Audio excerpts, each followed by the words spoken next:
मित्रांनो, आज 10 तारीख मध्यरात्री मी येत असताना हा आपण आता सागरेश्वर अभयारण्याच्या घाटामध्ये आहे आणि इकडे मागे बघू शकता त्या बाजूला जे सिमेंटची भिंत दिसते तिथे आपल्या टप्प्याचं पाणी पडतं। हा स्पॉट लक्षात राहण्यासाठी तुम्हाला सांगितलं आहे। आज येण्याचं कारण असं की आम्ही आमचे नातरक्ताची परिवाराची दुर्ग अभ्यास मोहीम असते आणि 8 आणि 9 तारखेला ते आम्ही पूर्ण केली आणि संध्याकाळी 1 वाजता मी मध्यरात्री आज निघलो होतो आणि इस्लामपूरकडून आमच्या गावी असं या ठिकाणी येताना हा जो सागरेश्वरचा घाट लागतो त्या घाटातून रात्री मी येत होतो। तर येत असताना त्या बाजूने मी येत होतो आणि या बाजूला बघू शकता हे झुडूप असल्यामुळे या बाजूचं आपल्याला काही सुद्धा दिसत नाही त्या बाजूने येताना। आणि रात्री येताना थोडा रिमझिम पाऊस चालू होता त्यामुळे मी माझ्या म्हणजे ठराविक स्पीडमध्येच गाडी चालवत होतो आणि गाडी चालवत असताना ह्या बाजूने बघू शकताय तुम्ही। तर या बाजूने अचानक या बाजूने बघू शकताय या बाजूने माझ्यावर अज्ञात प्राण्याने झेप टाकली। मग ते नक्की प्राणी कोणत्या प्रकारचा आहे हे बघण्यासाठी, कारण इथं आता हरणं पण आहेत, कोल्हे असतात, कुत्रे असतात, म्हशी असतात, वनगाई असतात किंवा सांबर असतं अशा प्रकारचे। आणि अलीकडे या परिसरात 2-3 वेळा बिबट्यासुद्धा दर्शन झालेलं आहे। त्यामुळे रात्री मी अतिशय घाबरून गेलो होतो आणि त्या एवढ्या काळोख्या अंधारात मी गाडी थांबवू शकत नव्हतो, म्हणून मी पुढे जाऊन थोडं सागरेश्वरचं मंदिर लागते त्या मंदिराजवळ जाऊन थोडं मी थांबलो होतो। पण मनात सतत भीती होती की बिबट्या असू शकतो, कारण तिकडून डायरेक्ट झेप टाकण्याचा प्रयत्न झालेला आहे, पण ते कदाचित हरिणसुद्धा असू शकतं किंवा बिबट्यासुद्धा असू शकतो। त्यासाठी आज आपण इथं मी तुम्हाला व्हिडिओ टाकेन डायरेक्ट की बिबट्याच होता म्हणून, पण असं मी तुम्हाला काहीतरी सांगून उगाच पब्लिसिटी करण्याचा कोणताही स्टंट नाही। त्यासाठी आपण आज इथे प्रत्यक्षात इथं ठसं बघण्यासाठी आलेलं आहे आणि मागासपासून आम्ही ठसं बघत होतो की नक्की कोणतं ठसं मिळतात आणि त्यातल्या आमच्या मित्रांना सुद्धा मी पाठवून ते विचारले आणि इथे आपल्याला तुम्हाला दाखवतो मी। आता या बाजूला इथं बघितलं आपण ठसं दाखवूया आम्ही। आता हे जे ठसे आहेत तुम्हाला दिसतात, तर हे ठसे वरती चढलेलेचे आहेत आणि त्या बाजूला जे आहेत तर या बाजूला दिसतंय मित्रांनो, तर या बाजूला जे आहे ते इकडून उतरलेलेचे किंवा चढलेलेचे ठसे आहेत।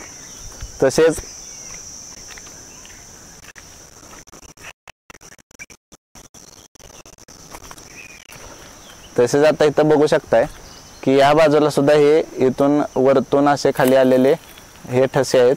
हे कदाचित हरणाचे किंवा बिबट्याचे असू शकतात, कारण मातीत पाय खोल रुतल्यामुळे आणि घसरल्यामुळे हे ठसे दिसून येत नाहीत।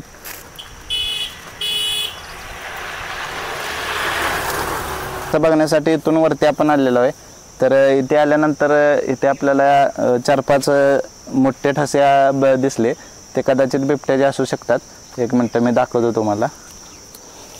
तर इथून पुढे जे आलेलं हा जो ठसा आहे हा कदाचित बिबट्याचा असू शकतो। इथून पुढे आल्यानंतर इथे कसं कठीण पडलेलं आहे त्यामुळे ठसे पूर्ण असे उठलेले नाहीत। आता हा जो ठसा आहे हा सुद्धा बिबट्याचा असू शकतोय। परत हे लगेच पुढे बघा, हा ठसा आहे हा बिबट्याचा असू शकतोय।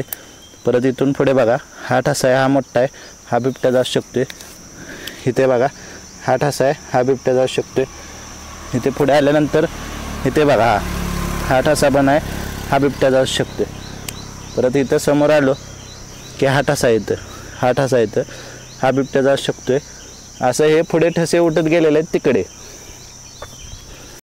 तर आत्ता जे ठसे दाखवले ते इथून वरती आपण गेलतो आणि वरच्या बाजूला, कारण हे जे घसरलेले ठसे आहेत ते ॲक्च्युली आपण सांगू शकत नाही, कारण माती पूर्ण त्याच्यावर पडलेली आहे आणि ठसे ते असे म्हणजे काय म्हणतो अंधुक आहेत आणि पाऊस झाल्यामुळं मातीत पाय रुतलेले आहेत। आणि माझा इथंच अंदाज होता, इथंच आलो कारण इकडून मी येताना एकतर झाडामुळे इकडं काय दिसत नाही आणि प्रचंड झाडे असल्यामुळे ते खूप अंधार असतो आणि मी इकडून येताना ह्या बाजूने पळत येऊन इकडे झेप घेतलेले मग ते मी अजून पण सांगतो की काही असू शकतं, पण माझा अंदाज आहे की बिबट्या असू शकतो.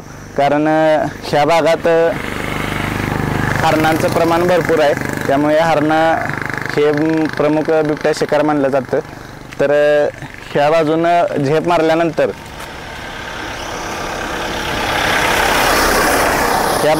मारल्यानंतर मी अक्षरशः एवढा बेलो होतो. मी गाडी थोडीशी ह्या लेनला चालवत होतो. ती गाडी मी पटकन या लेनला घेतल्यामुळं त्याची उडी जी आहे ती कदाचित इथे कुठेतरी पडली, पण मी भयभीत झाल्यामुळे माझं मागं बघण्यासुद्धा धाडस झालं नव्हतं. मी अक्षरशः एकदम पुढे जाऊन नंतर मागं बघितलं, कारण अंधारात एकतर काहीतरी दिसत नव्हतं. फक्त एवढंच माहीत होतं की इथून पळत येऊन इकडे झेप टाकलेले, एवढंच मला म्हणजे आठवतंय. नंतर मी थोडा सागरेश्वरच्या तिथं थांबलो आणि नंतर घरी जाऊन मी रेस्ट केली.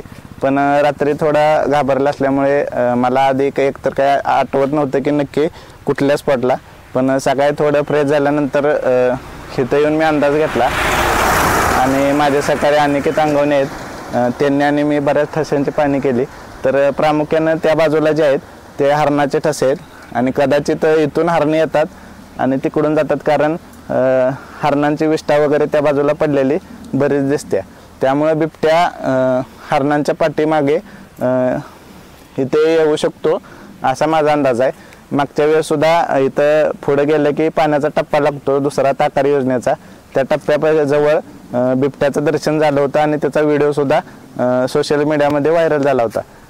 आता मी इथं आलो कारण नागरिकांचे रात्री येताना आता मलाच असं वाटायला लागले की 10च्या पुढे या घाटातच यायचं नाही, कारण थोडी माझ्या मनात भीती बसलेली आहे. बिबट्या असू शकतो, काही असू शकतो. हरिण सहजासहजी आपल्या गाडीवर धावून येत नाही किंवा कुत्रे एवढ्या चढावरून सुद्धा सहजासहजी उडी मारत नाही. एक तर रस्त्यावर पाठलाग करेल किंवा रस्त्याच्या कडेवरून आपल्यावर झेप टाकेल, पण एवढ्या उंचीवरून सहजासहजी असा गाडीवर पण झेप टाकू शकत नाही. फक्त मी जरा सावध असल्यामुळे गाडी मी पलीकडच्या बाजूला थोडी झुकती केली आणि गाडीचं स्पीड माझं जास्त वाढवल्यामुळं कदाचित त्याची उडी मागं पडली असेल आणि पुढे तो ह्या बाजूला पण जाऊ शकतो किंवा या बाजूला पण गेला असेल. ते अंधारात मला काय दिसलं नाही. तर नागरिकांनासुद्धा या परिसरातनं रात्रीचं जाताना शक्यतो 10:30-11च्या पुढे जाणंच टाळा आणि गेलो तरी थोडं सतर्क राहावा, कारण या भागात बऱ्याच वेळा बिबट्याचं दर्शन झालेलं आहे. आपण आपल्यासाठी स्वतःची काळजी घ्या आणि सतर्क राहावा. एवढ्यासाठीच मी आता असं दोरून सागरेश्वरमध्ये आलो आहे हा व्हिडिओ बनवण्यासाठीच. तर तुम्ही सुद्धा सतर्क राहावा आणि स्वतःची काळजी घ्या. धन्यवाद.